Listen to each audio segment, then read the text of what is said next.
Giligon niya ako, gitultulan niya ako sa dalan nga angay kong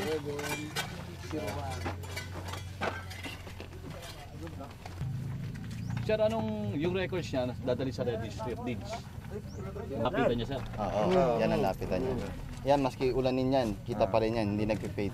We will be burying about 18 bodies today, but tomorrow we will bury, I think, another 10 in the morning. So,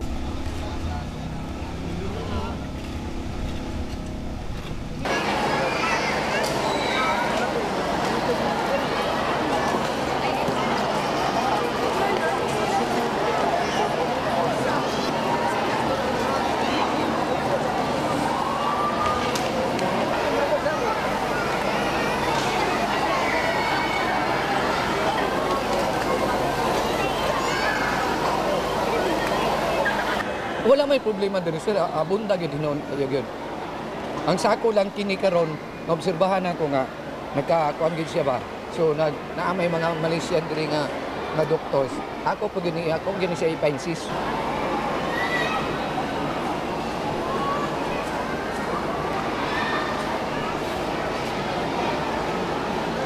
Nitag kapuyan.